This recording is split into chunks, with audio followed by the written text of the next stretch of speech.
Shalom Aleichem, Bapak Yahweh memberkati.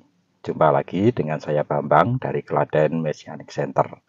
Klaten Messianic Center adalah wadah di mana kita belajar kitab suci dari sudut pandang Ibrani. Dan Klaten Messianic Center ini bernaung di bawah Kehilat Pemulihan Indonesia yang berpusat di Magelang.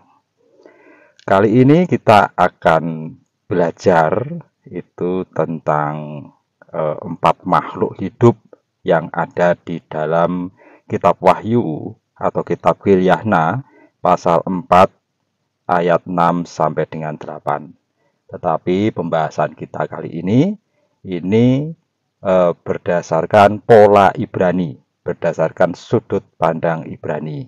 Jadi mungkin agak berbeda dengan pembahasan-pembahasan yang lain, yang berpola Yunani atau berpola Eropa atau berpola Amerika. Tetapi ini kita akan membahasnya dengan sudut pandang Ibrani. Kenapa? Karena kitab Gilyahna itu ditulis oleh Rasul Yohanan atau Rasul Yohanes.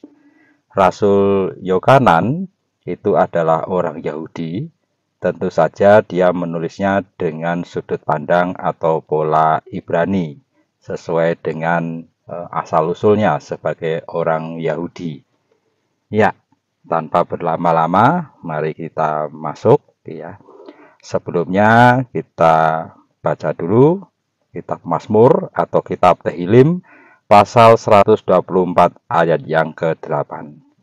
Esrenu besem Yahweh oses samayim we aret. Pertolongan kita dalam nama Yahweh, pencipta langit dan bumi. Haleluya. Amin. Ya, nanti kita akan baca kitab Wahyu atau kitab Gilyahna pasal 4 ayat 6 sampai dengan ayat yang ke-8. Sebelumnya kita baca doa berkat sebelum membaca Brit Hakadasah. Baruch hata Yahweh lohenu melech haolam. Asarnatan lanu masiyah Yeswa wihadi perot selha berit kadasya. Ya. Wahyu atau Gilyahna pasal 4 ayat 6 sampai dengan 8. Dan di hadapan tahta itu ada laut kaca yang serupa kristal. Dan di tengah-tengah tahta itu serta di sekeliling tahta itu ada 4 makhluk hidup yang penuh dengan mata di depan dan di belakangnya. Dan makhluk hidup yang pertama itu serupa singa, dan makhluk hidup yang kedua itu serupa lembu, dan makhluk hidup yang ketiga itu yang memiliki muka seperti manusia, dan makhluk hidup yang keempat itu serupa Raja Wali yang sedang terbang. Dan keempat makhluk hidup masing-masing pada dirinya sendiri memiliki 6 sayap di sekelilingnya, dan di dalamnya penuh dengan mata. Dan siang dan malam mereka tidak beristirahat untuk mengatakan, Kudus, kudus, kuduslah Yahweh, Elohim penguasa semesta, yang sudah ada, dan yang akan datang. Haleluya. Mari kita baca doa berkat setelah membaca Brit Hakadasah.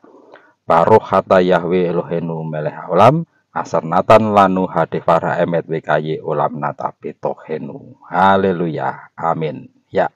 Sekarang kita masuk ke dalam kitab Wahyu atau kitab Gilyahna pasal 4 ayat yang ke-6. Dan di hadapan tahta itu ada laut kaca. Ya, di sini dikatakan laut kaca yang serupa kristal. Dan di tengah-tengah tahta itu serta di sekeliling tahta itu ada 4 makhluk hidup yang penuh dengan mata di depan dan di belakangnya. Kita lihat dulu kata laut kaca. Ya, kita lihat kata kaca di sini. Kaca itu memiliki asal kata, ya, asal kata sekundernya itu adalah sakak. Sakak artinya adalah cerah, bersih atau murni. Ya, kaca di sini bukan cermin ya, tetapi kaca di sini adalah kaca yang tembus pandang. Apakah di zaman Yohanan sudah ada kaca? Kalau Yohanan itu bisa menulis di sini ada laut kaca, maka di zaman Yohanan itu sudah ada kaca. Ya, Kenyataannya memang sudah ada gelas ya pada zaman itu ya. Ada kerajinan gelas ya. Asal kata primernya itu adalah zakah. Zakah itu artinya adalah yang membebaskan. Dalam hal ini adalah hukum atau peraturan yang membebaskan baik seseorang maupun kelompok ya, yang membebaskan atau memberi hak istimewa ya, itu zakah. Maka kata lautan kaca yang ada di hadapan tahtanya Bapa Yahweh ya, ini tidak lain adalah hukum, yaitu Torah ya. Yang di hadapan Bapa Yahweh itu adalah Torah. Dan kalau di sekeliling tahta ini ada 4 makhluk hidup, maka kaca ini juga ada di hadapan 4 makhluk hidup tersebut. Ya, di sini makhluk hidup itu dihadapkan kepada Torah ya. Kita bahas mengenai Torah ya, sedikit kita bahas. Torah itu memurnikan anak-anak Bapa Yahweh. Kita lihat di dalam kitab Mazmur atau kitab Tehilim pasal 19 ayat yang ke-8. Torah Yahweh itu sempurna, memulihkan jiwa. Kesaksian Yahweh itu teguh, membuat bijak orang yang tak berpengalaman.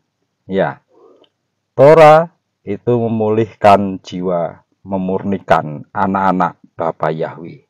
Itu Torah. Jadi, kalau kita hidup di dalam Torah, maka kita sudah berada dan siap sedia untuk dimurnikan oleh Bapa Yahweh mengenai ajaran-ajarannya di dalam Torah. Tetapi kalau kita melepaskan Torah dan mengabaikan sama sekali, menganggap remeh Torah dan lain sebagainya, maka kita jauh dari pemurnian yang dilakukan oleh Bapa Yahweh. Karena kita setiap saat itu selalu dimurnikan oleh Bapa Yahweh, sehingga kita nanti akan keluar seperti emas karena sudah dimurnikan oleh Bapa Yahweh di dalam hidup kita ini. Tuhan Yeshua HaMashiach itu juga disebut Torah Kayim atau Torah kehidupan ya. Kita lihat di dalam kitab Yohanes atau Yohanan pasal 1 ayat yang pertama. Pada awalnya ada firman, dan firman itu ada bersama Elohim, dan firman itu adalah Elohim. Ya. Di sini disebutkan bahwa firman dari Bapa Yahweh itu tinggal bersama Bapa Yahweh, dan kita semua tahu bahwa firman itu adalah Tuhan Yeshua HaMashiach, yaitu Torah yang sudah menjadi daging atau firman yang sudah menjadi daging. Saya sering menyebutnya Tuhan Yeshua itu Torah berjalan gitu ya. Jadi kita bisa melaksanakan Torah itu salah satunya dengan melihat bagaimana teladan yang dilakukan oleh Tuhan Yeshua. Di dalam Tuhan Yeshua HaMashiach kita dimurnikan karena Tuhan Yeshua HaMashiach itu adalah Torah Kayim. Ya, Torah tadi kan memurnikan anak-anak Bapa Yahweh, dan Tuhan Yeshua HaMashiach itu adalah Torah Kayim. Maka kita dimurnikan oleh Tuhan Yeshua HaMashiach sebagai Torah Kayim. Kita lihat di dalam kitab 1 Korintus atau 1 Korintim pasal 6 ayat yang ke-11. Dan beberapa orang dahulu adalah seperti itu, tetapi kamu telah dibasuh, terlebih telah dikuduskan, terlebih lagi telah dibenarkan dalam nama Tuhan Yeshua dan dalam roh Elohim kita. Ya, di sini kita itu dikuduskan dan dibenarkan. Kalau dikatakan dikuduskan, dibasuh, dibenarkan, itu berarti kita sesungguhnya itu kotor. Sesungguhnya kita itu najis dan sebenarnya kita itu tidak benar. Tetapi kita dianggap benar. Nah, ini saya seringkali di dalam khotbah-khotbah saya di Klaten Messianic Center itu seringkali mengatakan seperti ini ya, memberi contoh ya. Misalnya ada seorang teman saya, sahabat saya yang sangat saya kasihi gitu ya. Anggap saja namanya si B gitu ya. Nah, si B ini karena sangat saya kasihi, saya sangat sayang kepadanya, dia juga sangat sayang kepada saya. Dia memberi buku kepada saya. Bukunya ini buku tulisan dia sendiri. Ya, misalnya dia memberi catatan hariannya yang dulu-dulu kepada saya. Bukunya jelek, ya, bukunya lusuh gitu. Tetapi karena yang memberi ini adalah orang yang saya kasihi, maka buku itu saya simpan dan saya rawat betul-betul. Jangan sampai buku itu rusak. Nah, buku itu saya anggap bagus. Padahal sebenarnya jelek gitu ya. Buku itu saya anggap bagus. Bukunya sudah lusuh, sudah kusam ya, tetapi saya anggap bagus. Karena apa? Yang memberi adalah orang yang sangat saya kasih, sangat saya sayangi. Demikian pula dengan Bapak Yahweh.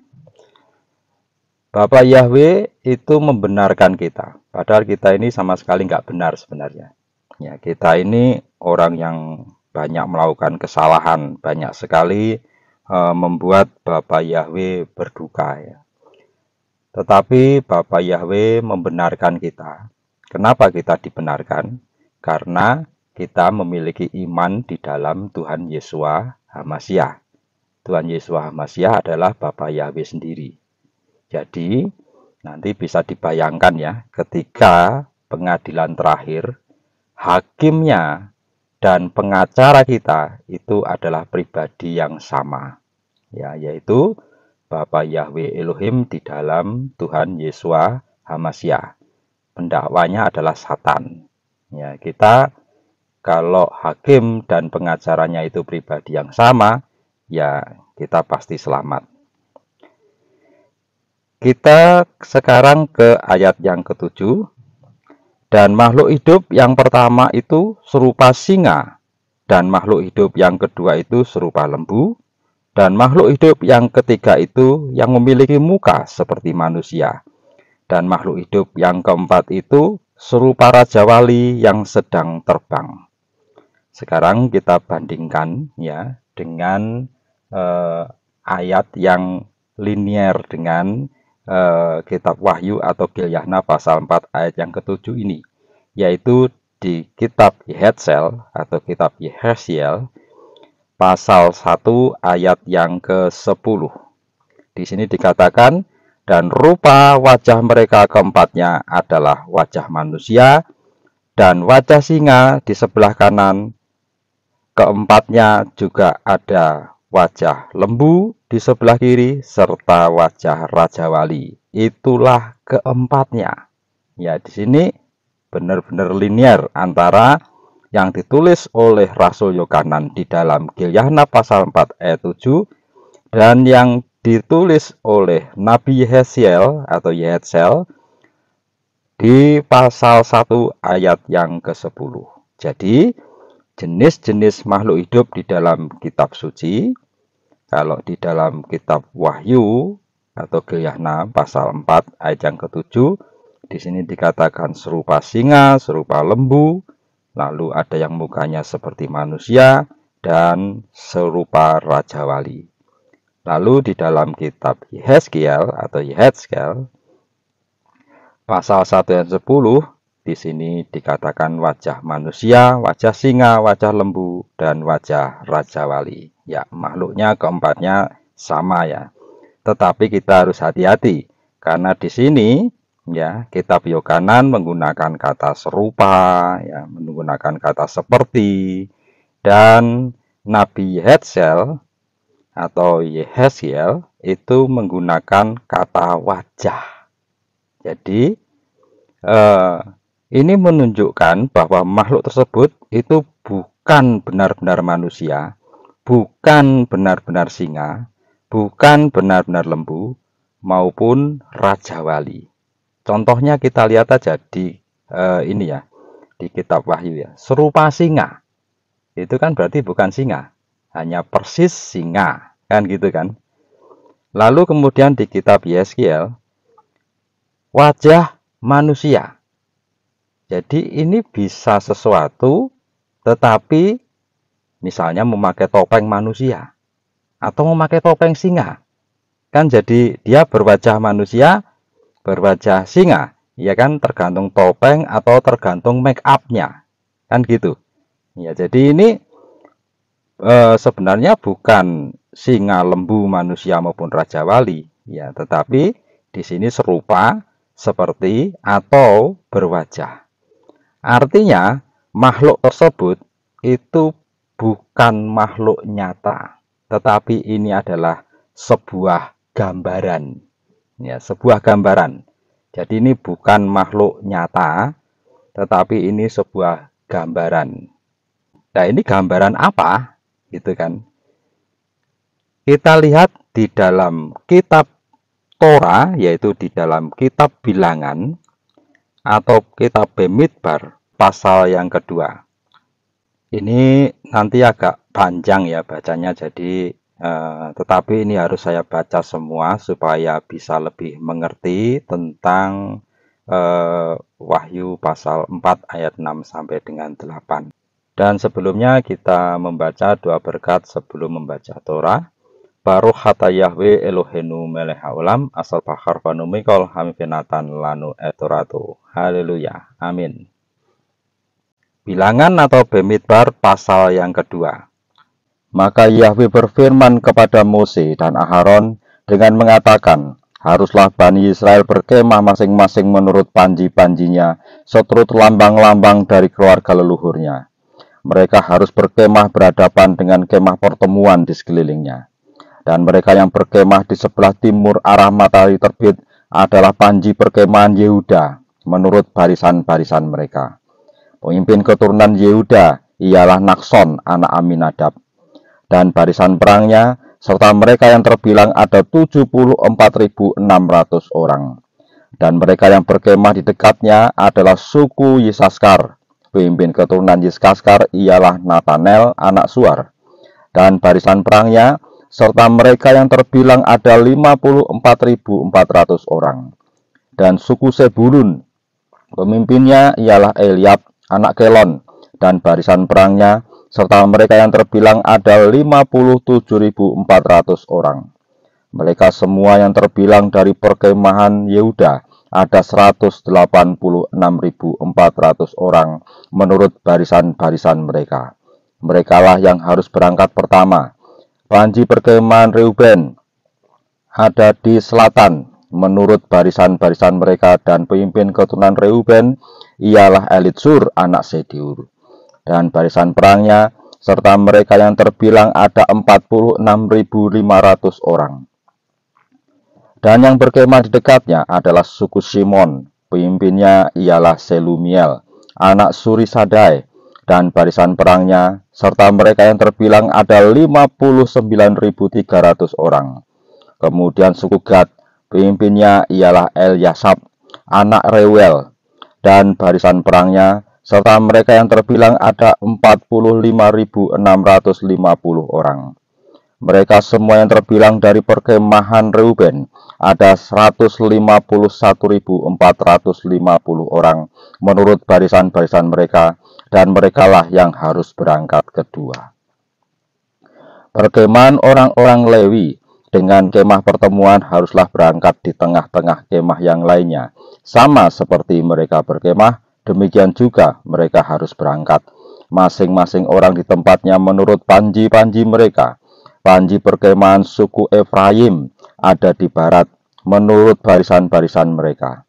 Pemimpin keturunan Efraim ialah Elisama, anak Amihud. Dan barisan perangnya serta mereka yang terbilang ada 40.500 orang. Dan di dekatnya adalah suku Menase. Pemimpin keturunan Menase ialah Gamliel, anak Pedasur. Dan barisan perangnya serta mereka yang terbilang ada 32.200 orang. Kemudian suku Benyamin. Pemimpin keturunan Benyamin ialah Abidan, anak Gidoni. Dan barisan perangnya serta mereka yang terbilang ada 35.400 orang. Mereka semua yang terbilang dari perkemahan Efraim ada 108.100 orang menurut barisan-barisan mereka. Dan merekalah yang harus berangkat ketiga. Panji perkemahan Dan ada di utara menurut barisan-barisan mereka. Pemimpin keturunan Dan ialah Ahieser, anak Amisadai. Dan barisan perangnya serta mereka yang terbilang ada 62.700 orang. Dan yang berkemah di dekatnya adalah suku Aser. Pemimpinnya ialah Pagiel, anak Akheran. Dan barisan perangnya, serta mereka yang terbilang ada 41.500 orang. Kemudian suku Naptali. Pemimpinnya ialah Akira, anak Enan. Dan barisan perangnya, serta mereka yang terbilang ada 53.400 orang. Semua yang terbilang dalam perkemahan Dan ialah 157.600 orang. Mereka harus berangkat terakhir dengan panji-panji mereka. Inilah mereka yang terbilang dari Bani Israel menurut keluarga leluhur mereka. Mereka semua yang terbilang dari perkemahan itu menurut barisan-barisannya ada 603.550 orang. Tetapi orang-orang Lewi tidak terbilang di antara Bani Israel seperti yang telah Yahweh perintahkan kepada Mose. Dan Bani Israel melakukannya sesuai dengan semua yang telah Yahweh perintahkan kepada Mose. Demikianlah mereka berkemah menurut panji-panji mereka. Dan demikianlah mereka berangkat masing-masing menurut kaum mereka dan berdasarkan keluarga leluhurnya. Haleluya. Amin. Mari kita baca doa berkat setelah membaca Torah. Baruch atah Yahweh Eloheinu melech haolam, asar natan lanu Torah temet wikaye olam natabe tohenu. Haleluya. Amin. Nah, dari kitab Bilangan atau Bemidbar pasal yang kedua tadi, maka kita bisa gambarkan tanpa atas ya. Tata perkemahan Israel adalah sebagai berikut ini. Ya, di sebelah timur itu adalah Yehuda, lalu di sebelah selatan Ruben, lalu kemudian diikuti Efraim dan Dan. Bentuknya segi empat. Jadi barisan Israel itu tidak seperti orang baris berbaris ya, atau seperti tentara yang sedang baris, tidak. Tapi bentuknya seperti pada gambar ini. Di sini dibagi 4 kelompok. Ada kelompok Yehuda, kelompok Ruben, kelompok Efraim, dan kelompok Dan. Masing-masing ini ada anggotanya ya. Misalnya kelompok Yehuda itu adalah Yehuda, Yisakar, dan Sebulun. Gitu. Lalu Ruben ada Ruben, Simeon, dan Gad. Efraim ini ada Efraim, kemudian Menashe, dan kemudian Binyamin. Lalu kelompok Dan, di sini ada Dan, Asher, dan Naftali. Dan di tengah-tengah ini ada Merari, Gerson, lalu ada Kohat, ya, lalu ada Mose, Aaron, dan keluarganya. Ini adalah orang Lewi. Ya. Kelompok yang di tengah ini adalah orang Lewi, masing-masing mengelilingi kemah pertemuan. Ya, di sini kemah pertemuannya. Ya, bisa dilihat ada pelataran, ada ruang kudus, ruang maha kudus. Di ruang maha kudus ada tabut perjanjian. Ya, ini tata perkemahan Israel. Ketika mereka berhenti, posisinya seperti ini. Ketika mereka berjalan, posisinya juga seperti ini. Hanya kemah pertemuannya itu dipikul oleh orang-orang Lewi. Ya, masing-masing ada tugasnya. Merari tugasnya apa, Kohat tugasnya apa, dan Gerson tugasnya apa. Itu ada di Torah semua, ada di kitab bilangan semuanya. Nanti bisa dicari dan dibaca sendiri masing-masing tugas-tugas mereka. Lalu kita lihat ya di dalam kitab Bemidbar pasal 2, di situ ada kata panji-panjinya. Ini sering dilewatkan ya ketika membahas tentang 4 makhluk hidup di dalam kitab Wahyu atau kitab Gilyana pasal 4 ayat 6-8. Kita lihat panji-panjinya sekarang. Ini saya sajikan ya gambar panji-panji suku utama Israel, yaitu 4 kelompok ini tadi ya, Yehuda, Ruben, Efraim, dan Dan. Di sini panji-panjinya saya sajikan ya dari zaman ke zaman. Ini misalnya panji suku Yehuda ya. Ini ada singa, lalu ada singa yang warnanya merah atau tangan merah, lalu ada harpa. Ya ini tentu ada sejarahnya sendiri-sendiri ya. Tetapi yang saya ambil itu adalah yang tertua, yaitu gambar singa. Demikian pula dengan panji suku Ruben. Panji suku Ruben itu gambarnya manusia, lalu kemudian zaman berganti, kemudian panjinya berganti dengan air, lalu kemudian panjinya ada juga yang bergambar buah dudayim.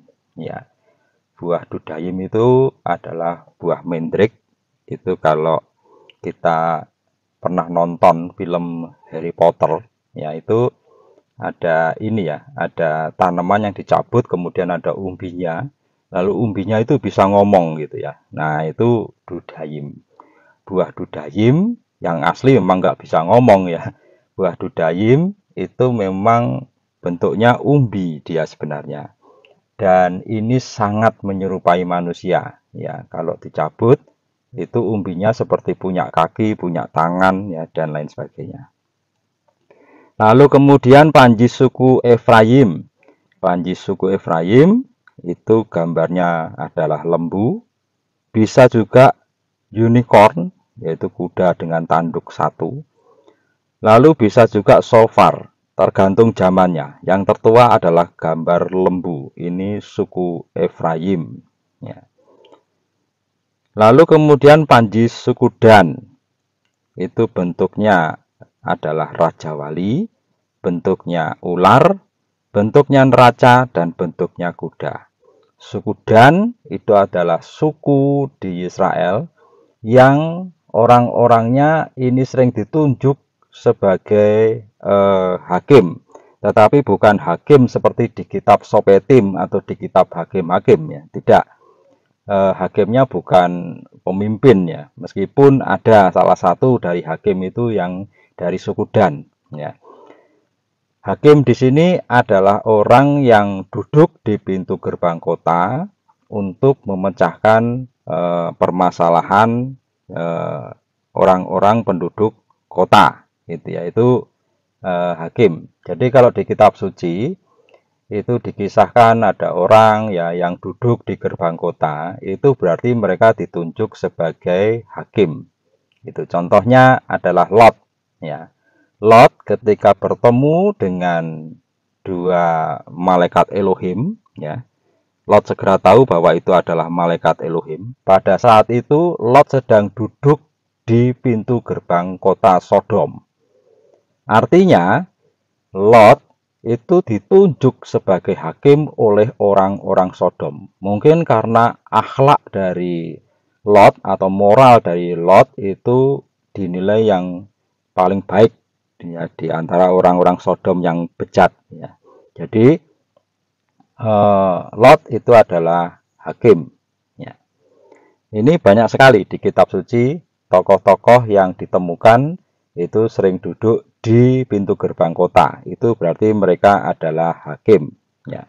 Pada zaman dulu orang juga bisa dikatakan tua-tua gitu ya. Nah, tua-tua ini adalah para hakim yang menyelesaikan permasalahan-permasalahan dari penduduk kota yang bersangkutan.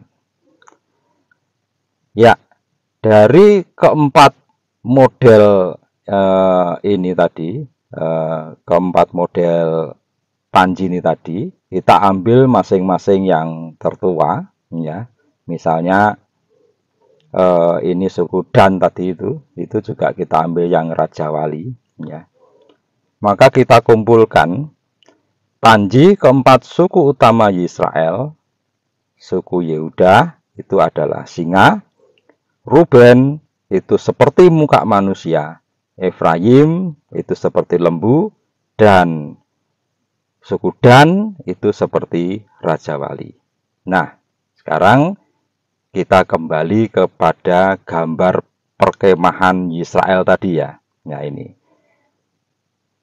Ya ini adalah perkemahan Israel tadi. Nah sekarang 4 kelompok suku yaitu Yehuda, Ruben, Efraim, dan Dan kita hilangkan ya. Lalu kita ganti dengan gambar-gambar panjinya. Ya, bisa kelihatan toh? Di sini seperti singa, seperti manusia, seperti lembu, seperti raja wali. Mari kita lihat kata panji. Ini yang sering ditinggalkan ini ya, yang sering diabaikan. Ya, kata panji itu dalam bahasa Ibrani adalah degel. Degel artinya panji, asal katanya adalah dagal. Dagal itu artinya adalah melihat, lalu lihatlah, lalu terlihat seperti. Nah ini di sini kan jadi penting kan kata panji. Nah tadi di dalam kitab Wahyu atau kitab Gilyahna pasal 4 ayat yang ke-7 dikatakan bahwa makhluk itu terlihat seperti, ya kan? Seperti singa, seperti manusia, seperti lembu, seperti raja wali. Juga dikatakan serupa. Kalau di kitab Yesaya dikatakan berwajah gitu ya. Itu jadi mereka terlihat seperti. Ini cocok sekali dengan asal kata dari degel atau panji ini tadi. Asal katanya adalah dagal, yang salah satu artinya adalah terlihat seperti.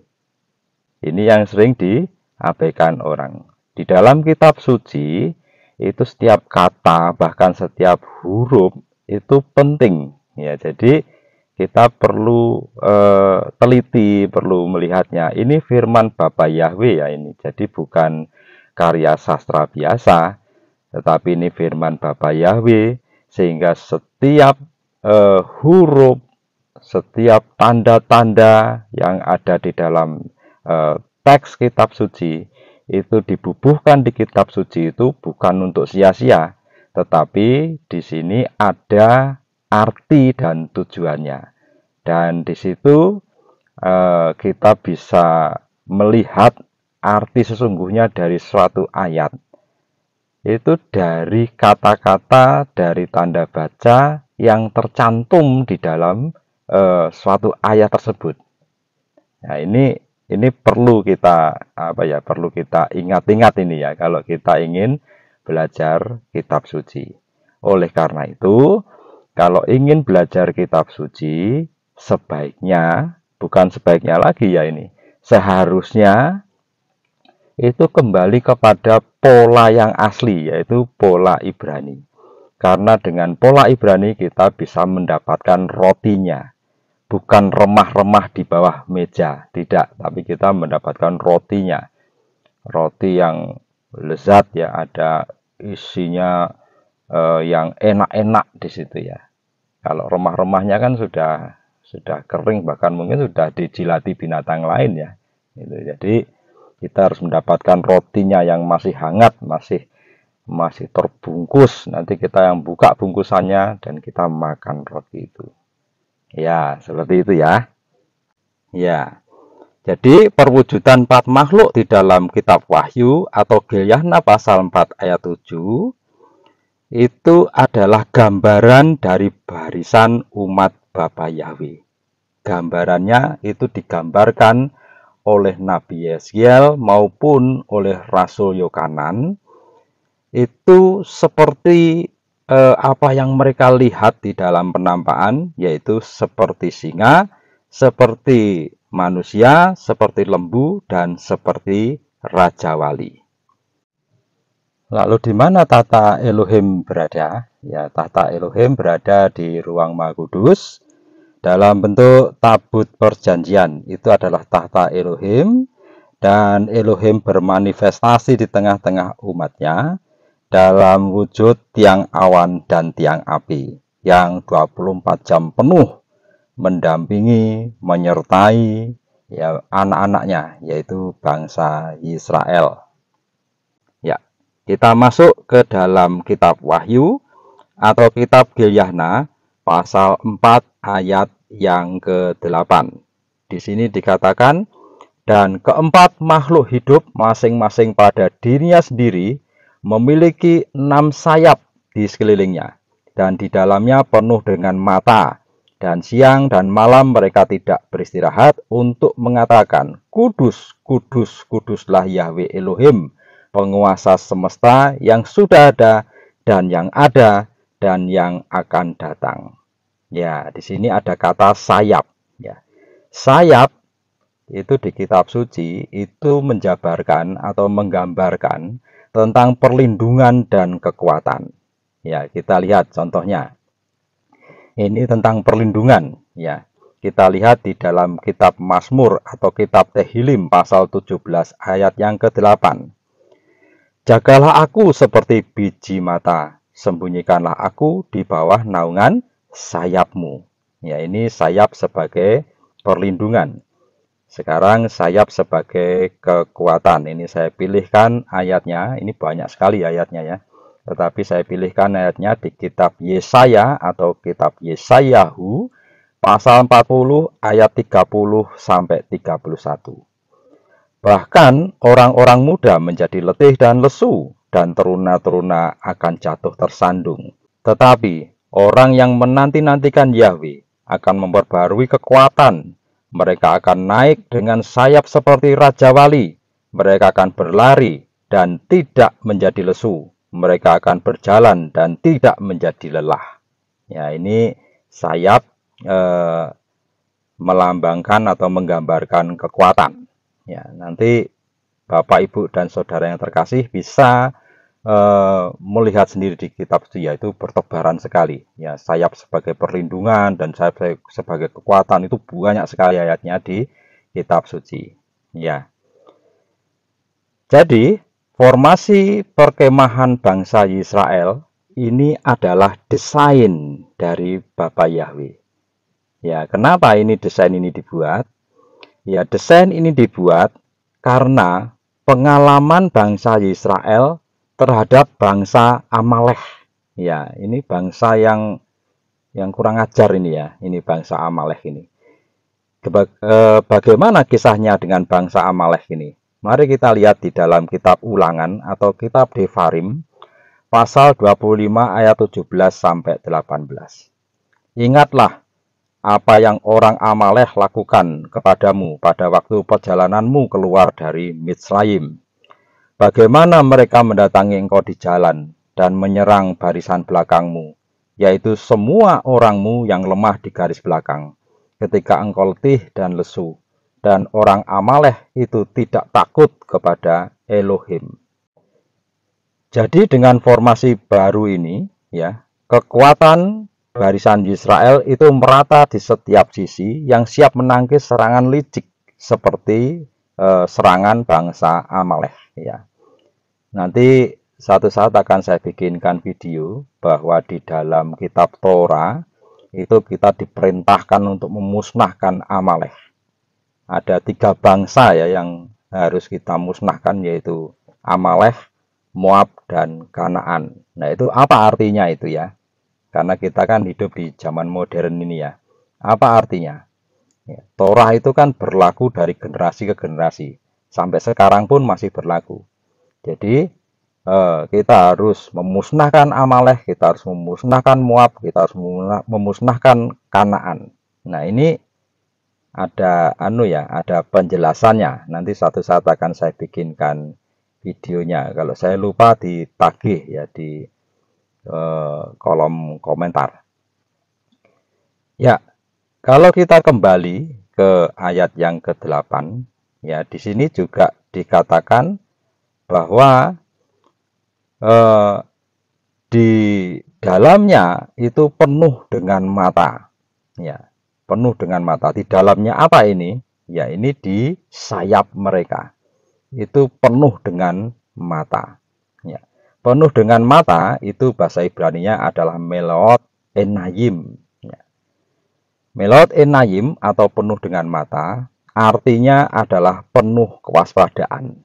Yaitu kewaspadaan terhadap musuh-musuh umat Bapa Yahweh yang tiba-tiba menyerang secara licik seperti bangsa Amalek. Kita harus mengerti ya bahwa barisan Israel itu bukan seperti barisan pengungsi ya, tapi mereka lebih mirip militer. Ya, jadi mereka benar-benar dilengkapi dengan pasukan perang yang kekuatannya luar biasa. Banyak bangsa itu takluk dan tunduk ya kepada bangsa Israel ini karena bangsa Israel ini dipimpin sendiri oleh Bapa Yahweh. Dan mereka itu begitu waspada karena pengalaman mereka ini ya mengenai bangsa Amalek ini ya. Pengalaman mereka ini benar-benar pahit. Banyak orang mati di barisan belakang karena bangsa Amalek itu menghantam barisan belakang dari Bani Israel ini. Dan ketika itu barisan dari Bani Israel itu ya seperti barisan biasa ya. Ya, seperti barisan tentara atau barisan pramuka seperti itu ya, seperti orang baris berbaris gitu. Kemudian oleh Bapa Yahweh didesain seperti pada gambar tadi itu untuk mengantisipasi serangan-serangan seperti serangan bangsa Amalek ini. Bangsa Israel itu berjalan di tengah-tengah padang gurun. Dan itu ada banyak kemungkinan buruk terjadi. Seperti misalnya serangan bangsa Amalek ini, itu adalah salah satu kemungkinan buruk yang terjadi. Ya, jadi banyak sekali orang-orang yang berusaha menghancurkan mereka, berusaha merampok mereka, ya karena mereka berjalan itu sambil membawa harta benda mereka.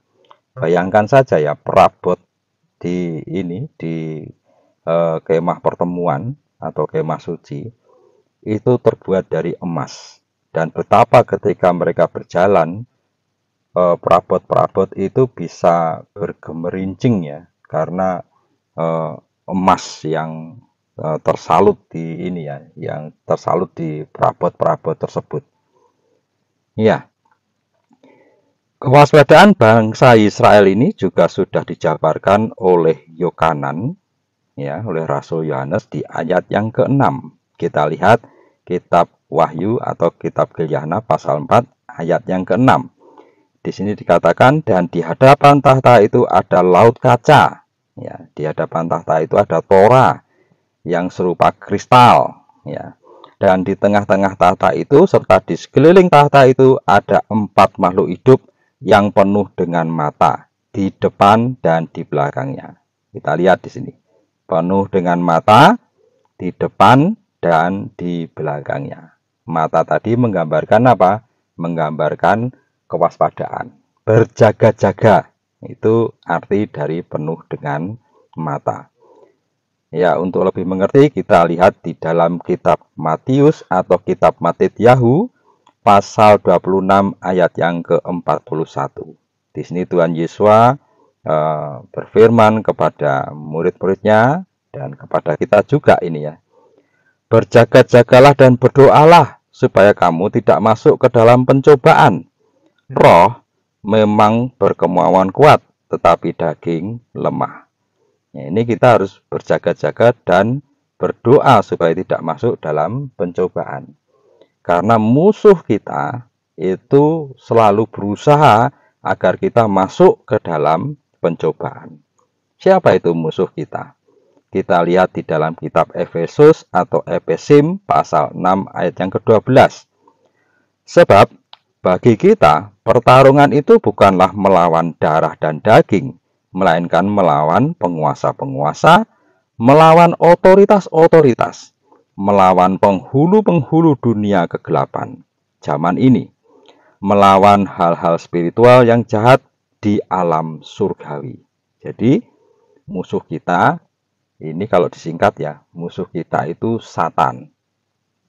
Nah, ini Tuhan Yesus memerintahkan kepada kita untuk berjaga-jaga dan berdoa selalu agar kita selalu ditutup bungkus oleh darah Tuhan Yesus HaMasiah. Karena darah Tuhan Yesus HaMasiah itu adalah perlindungan yang sempurna buat kita. Jangan sampai ada celah. Ketika Bapak, Ibu, dan saudara yang terkasih merasa di dalam hidupnya ada celah, ya, ketika melakukan segala sesuatu kok ini kok selalu gagal gitu ya. Lalu kemudian aku kok gampang banget jatuh, aku kok gampang banget berdosa gitu ya. Padahal kemarin-kemarin itu aku itu merasa sangat on fire, selalu bersyukur ya. Kok sekarang kok aku jadi lesu gini ya imanku ya. Ingat, pada saat itu pasti ada celah di dalam rohani dari Bapak, Ibu, dan saudara terkasih. Dan pada saat itu, Bapak, Ibu, dan saudara sebaiknya lekas-lekas berdoa kepada Bapa Yahweh, minta ditutup bungkus dengan kuasa darah Tuhan Yesua HaMasiah. Karena darah Tuhan Yesua HaMasiah itu adalah perlindungan yang sempurna, perlindungan yang sejati. Tidak peduli dimanapun Bapak, Ibu, dan saudara terkasih itu sedang berada. Meskipun sedang nyetir, meskipun sedang naik motor, gitu ya. Minggir sebentar, lalu berdoa di situ. Minta supaya ditutup bungkus dengan kuasa darah Tuhan Yesua dan mengusir segala roh-roh yang berusaha merobek perlindungan yang kita miliki. Sehingga celah-celah tadi akan tertutup kembali. Bahkan perlindungannya akan diganti oleh Tuhan Yesus menjadi perlindungan yang baru, yang sudah robek tadi diganti oleh Tuhan Yesus HaMasiah. Luar biasa Tuhan kita, Tuhan Yesus HaMasiah yang adalah Bapa Yahweh sendiri. Lalu kemudian kita lanjutkan di ayat yang ke-8 ya, Wahyu atau Gilyahna pasal 4 ayat yang ke-8. Dan keempat makhluk hidup masing-masing pada dirinya sendiri memiliki 6 sayap di sekelilingnya, dan di dalamnya penuh dengan mata. Dan siang dan malam mereka tidak beristirahat untuk mengatakan kudus, kudus, kuduslah Yahweh, Elohim penguasa semesta, yang sudah ada dan yang akan datang. Tak henti-hentinya makhluk hidup ini, maksud saya keempat makhluk hidup ini selalu memuji Bapa Yahweh. Nah, sekarang mari kita lihat di dalam kitab Mazmur atau kitab Tehillim pasal 22 ayat yang keempat. Di sini dikatakan, namun engkaulah yang kudus, yang bersemayam di atas puji-pujian Yisrael. Ya, tadi di kitab Gilyahna atau kitab Wahyu pasal yang ke-6 itu, ya, di sini dikatakan bahwa di tengah-tengah tahta itu serta di sekeliling tahta itu ada 4 makhluk hidup, ya. Ini kira-kira makhluk hidupnya ini sejajar dengan Bapa Yahweh, di atas Bapa Yahweh, atau di bawahnya Bapa Yahweh. Ya, tentu saja ini ada di bawahnya Bapa Yahweh, ya, ada di bawah tahta itu. Ini persis seperti yang digambarkan juga oleh kitab Yehetzel, bahwa makhluk hidup itu ini ya, ada di sekeliling Bapa Yahweh, tetapi dia ada di bawah Bapa Yahweh. Nah, di sini kitab Tehillim atau kitab Mazmur mengatakan bahwa engkaulah yang kudus, yang bersemayam di atas puji-pujian Israel. Jadi, di manakah letak tahta Bapa Yahweh itu? Jawabannya di atas puji-pujian Israel, atau di atas puji-pujian umatnya, atau di atas puji-pujian anak-anaknya. Jadi kalau Bapak, Ibu, dan saudara terkasih ingin merasakan tahta dari Bapa Yahweh, silahkan Bapak, Ibu, dan saudara terkasih saat itu juga memuji Bapa Yahweh. Maka Bapak, Ibu, dan saudara terkasih akan merasakan tahta Bapa Yahweh bersemayam di atas puji-pujian kita semua, anak-anak Bapa Yahweh. Haleluya. Sekarang kita lihat di dalam kitab Yehezkiel atau Yehetzel pasal 1 ayat yang ke-24 untuk memastikan bahwa eh, empat makhluk ini adalah gambaran dari tata perkemahan Israel. Ya, kita baca, dan aku mendengar suara sayap-sayap mereka, seperti suara air bah, seperti suara yang maha kuasa. Pada saat mereka pergi, terjadi suara keributan, seperti suara di, apa ini? Perkemahan. Pada saat mereka berhenti, mereka membiarkan sayap-sayap mereka mengatup. Lihat, ya. Jadi Nabi Yehezkiel itu sudah menjabarkan bahwa empat makhluk tersebut adalah tata perkemahan Israel. Empat makhluk tersebut adalah umat Bapa Yahweh. Empat makhluk tersebut adalah kita, anak-anak Bapa Yahweh. Nabi Yehezkiel sudah menyatakan bahwa makhluk tersebut adalah gambaran dari perkemahan Israel. Nabi Yehezkiel menggambarkan ya, ketika bangsa Israel hendak berangkat, ketika habis istirahat di perkemahan, lalu kemudian Roh Elohim itu memerintahkan mereka berangkat, mereka kemudian bersiap-siap berangkat, itu suaranya seperti yang maha kuasa. Nah, kita harus tahu ini, suaranya seperti yang maha kuasa itu seperti apa? Ya, mari kita lihat di dalam firman Elohim. Kita baca kitab Keluaran atau kitab Semot pasal 19 ayat 18 sampai dengan 20. Judulnya Tuhan turun ke Sinai. Dan gunung Sinai itu berasap pada seluruh permukaannya, karena Yahweh turun ke atasnya dalam api, dan asapnya membumbung seperti asap dari dapur api. Dan gunung itu bergetar hebat, dan terjadilah bunyi sangkakala itu yang berlanjut dan keras. Berbicaralah Mose, dan Elohim pun menjawabnya melalui guruh. Dan turunlah Yahweh ke atas gunung Sinai, ke atas puncak gunung itu, dan Yahweh memanggil Mose naik ke puncak gunung itu, lalu Mose pun naiklah. Ya, di sini kita perhatikan ayat yang ke-19 ya, bunyi sangkakala. Jadi ketika Bapa Yahweh itu datang, itu pasti diawali dan disertai dengan bunyi sangkakala, ya, bunyi shofar. Gitu ya, pasti diiringi seperti itu, dan ketika meninggalkan tempat itu pun pasti juga diiringi dengan bunyi shofar. Demikian pula dengan bangsa Israel. Ketika bangsa Israel hendak berangkat, mereka memberi aba-aba dengan shofar yang bertalu-talu. Ya, kita ingat ya, di sini ada 4 grup, yaitu grup Yehuda, grup Ruben, grup Efraim, dan grup Dan. Mereka semua membunyikan sangkakala, dan setiap suku itu membunyikan sangkakala bertalu-talu. Dan Nabi Yehezkiel melihat gambaran ini seperti suara yang maha kuasa. Artinya ini seperti suara ketika Bapa Yahweh datang maupun ketika Bapa Yahweh pergi. Karena Bapa Yahweh itu raja. Ya pasti itu diiringi dengan bunyi shofar yang sangat dahsyat dan bertalu-talu. Demikian pula ketika nanti Tuhan Yesus datang, Bapa Yahweh dalam wujud Tuhan Yesus datang, disertai dengan bunyi sangkakala seperti yang dikisahkan di dalam kitab Gilyahna. Ya, ada 7 sangkakala, itu menandakan kedatangan Tuhan Yesus nanti pada hari raya Yom Teruah. Hanya tahunnya kita yang nggak tahu, dan tidak seorang pun yang tahu, bahkan malaikat pun tidak. Jadi kalau ada seseorang yang merasa tahu kapan ya tanggal, bulan, tahunnya datang, ya berarti dia merasa lebih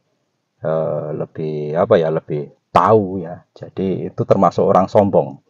Jadi jangan dipercaya kalau yang seperti itu, karena Tuhan Yesus mengatakan bahwa tidak seorang pun mengetahui hari kedatangan Tuhan Yesus, tidak seorang pun. Jadi ini banyak ya orang merasa ketakutan gitu, karena katanya tanggal sekian Tuhan Yesus mau datang gitu ya. Ketika tanggalnya tiba ternyata zong, nggak ada apa-apa gitu ya. Jadi jangan begitu mempercayai dengan hal seperti itu. Ya anggap saja itu ya wawasan gitu aja. Tapi dasarnya di firman Tuhan, Tuhan Yesus mengatakan bahwa tidak seorang pun yang mengetahui, bahkan malaikat pun tidak. Gitu ya, malaikat itu kan penghuni samayim, itu aja nggak tahu.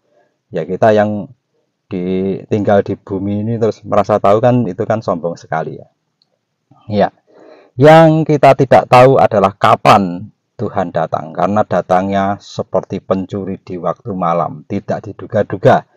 Tetapi kita bisa melihat tanda-tandanya ketika akan datang gitu. Tapi kalau kita sampai menentukan tanggal, bulan, tahunnya gitu ya, bahkan sampai harinya, itu sudah sombong sekali. Jangan dipercaya. Oke? Ya, kita lanjutkan. Makhluk tersebut adalah gambaran perkemahan Israel. Makhluk tersebut adalah gambaran umat Bapa Yahweh. Makhluk tersebut adalah gambaran kita, anak-anak Bapa Yahweh. Ya, demikian pengajaran kali ini. Jadi lebih mudah kan memahami kitab Wahyu atau kitab Gilyana. Kitab Wahyu atau Gilyana itu bukan kitab yang menakutkan, bukan kitab thriller atau kitab horor gitu ya. Kitab suci dari kitab Beresit sampai dengan kitab Gilyana itu adalah kabar baik ya. Kalau ada hal-hal yang mengerikan ya di dalam kitab suci, itu terjadinya bukan kepada kita anak-anak Bapa Yahweh, tetapi terjadinya kepada mereka yang tidak percaya kepada Bapa Yahweh di dalam Tuhan Yesus Masiah, di dalam Ruach HaKodes. Ya, itu terjadinya kepada mereka. Makanya mereka perlu diselamatkan supaya mereka juga nggak merasa khawatir, merasa takut ya. Dan kalaupun terjadi aniaya, anak-anak Bapa Yahweh itu pasti ada di dalam perlindungan Bapa Yahweh. Nah, di sini ini ada unsur iman ya. Di sini ada unsur iman. Dan unsur iman hanya dimiliki oleh anak-anak Bapa Yahweh.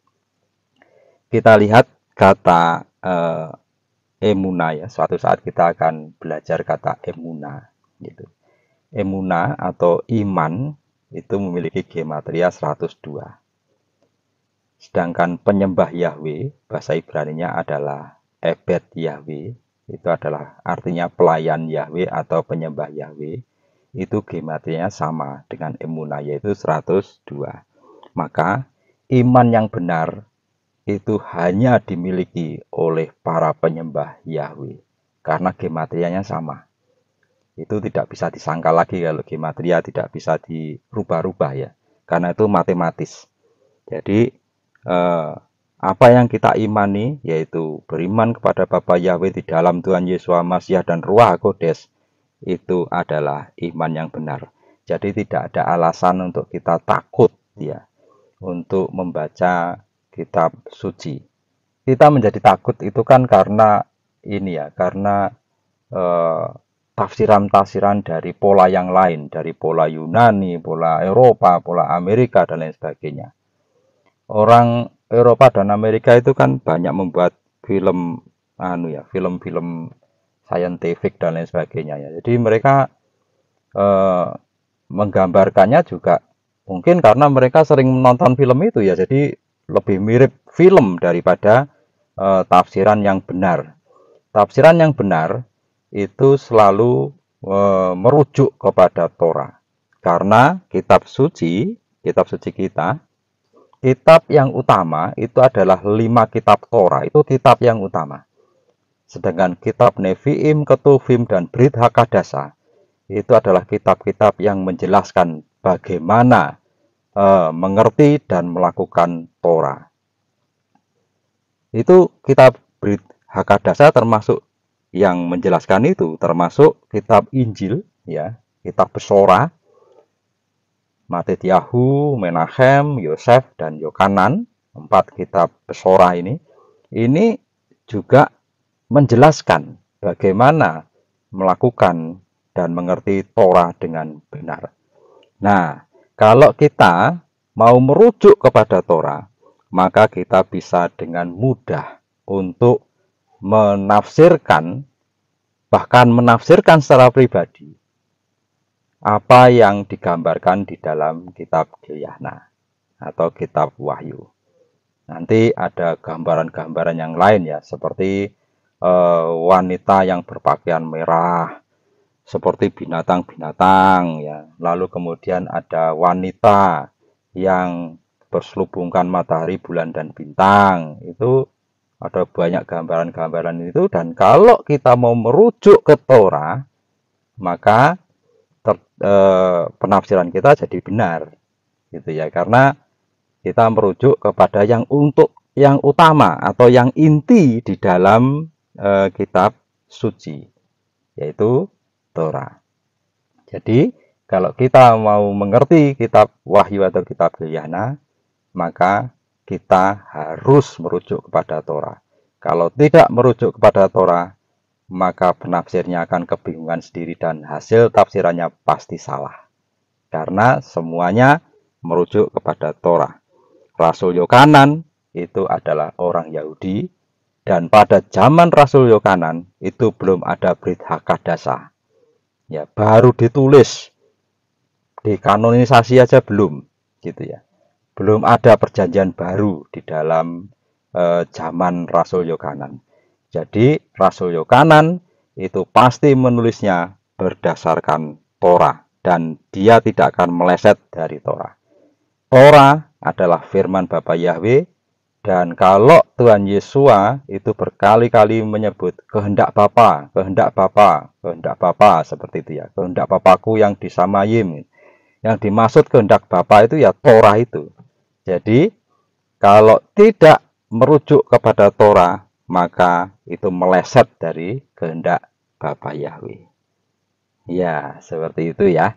Nah, jadi lebih mudah kan untuk memahami kitab Gilyana. Ini baru salah satu contoh ini ya, 4 makhluk ini ya. Nanti saya akan bikinkan video untuk yang lain-lainnya juga. Demikian pengajaran kali ini ya, untuk Bapak Ibu Saudara yang terkasih. Kalau ada pertanyaan silahkan bisa bertanya melalui kolom komentar, atau bisa WA, bisa email, bisa Telegram ya. Untuk yang berada di Klaten dan sekitarnya, boleh datang ke rumah saya ya, nanti WA-an, kemudian kita ketemu baik di rumah saya atau di tempat yang lain, silahkan. Kita bisa berdiskusi tentang firman Bapa Yahweh ya. Demikian pengajaran kali ini. Aku mengasihimu. Sukses besar untuk kita semua. Bapa Yahweh memberkati. Haleluya. Amin.